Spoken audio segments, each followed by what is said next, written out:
Thank you. I would now like to recognize Mr. Crane for 5 minutes. Thank you, Ms. Chairwoman, for holding this hearing today. Thank you guys for showing up. It was just yesterday in an oversight hearing that I asked Chairman Comer if we could get some therapy dogs up here because of some of the meltdowns that were going on. I had no idea I'd walk into this hearing today and see three beautiful beagle puppies, and I've noticed that my mood's already improved, so thank you guys for bringing them there. I think we should make it mandatory. We also talked about in the Oversight Committee hearing yesterday some of the ridiculous programs and initiatives that need to be cut from our bloated government.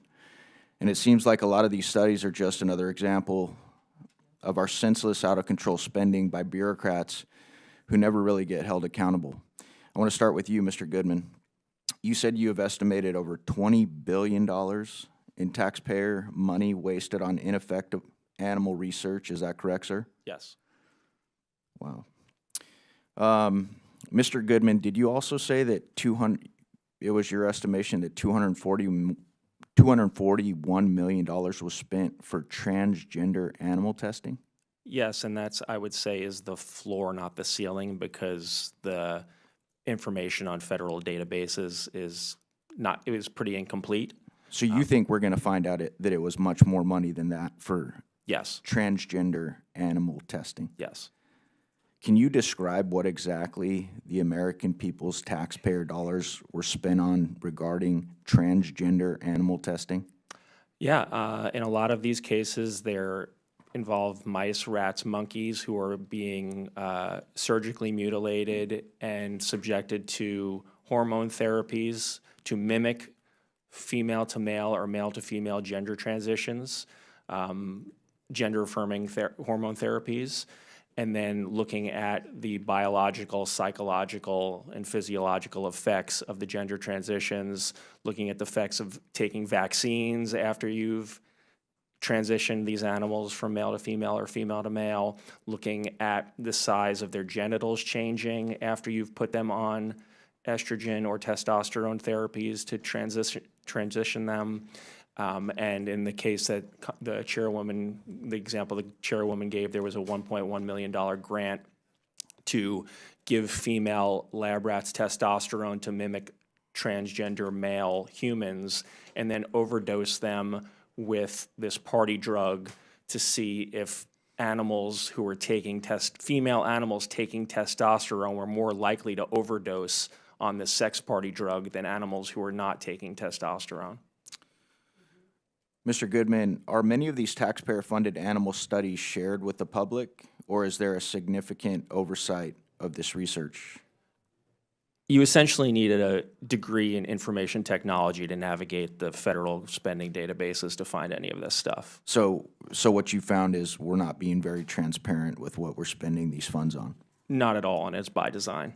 Did you say that Dr. Fauci, in your estimation, had funded close to 95% of these animal research projects? Yeah, in our analysis, Dr. Fauci funded about 95% of the transgender animal experiments. Okay, I found in some research that the EPA under President Trump is planning to reduce the agency's animal testing by 30% by 2025 and completely by 2035. Mr. Goodman, can you explain why that's a win for the American taxpayer?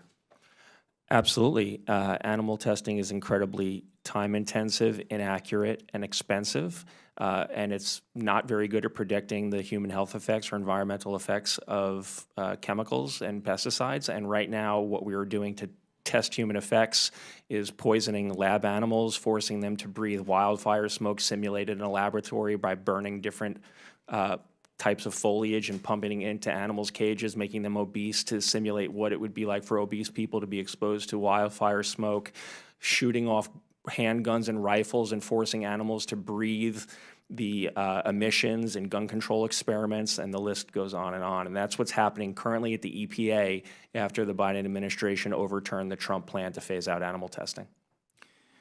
Mr. Goodman, one more question. You've also been outspoken about the COVID-19 outbreak stemming from Dr. Fauci's U.S.-funded research at China's Wuhan lab. What are the public health risks if we continue some of these outrageous animal studies?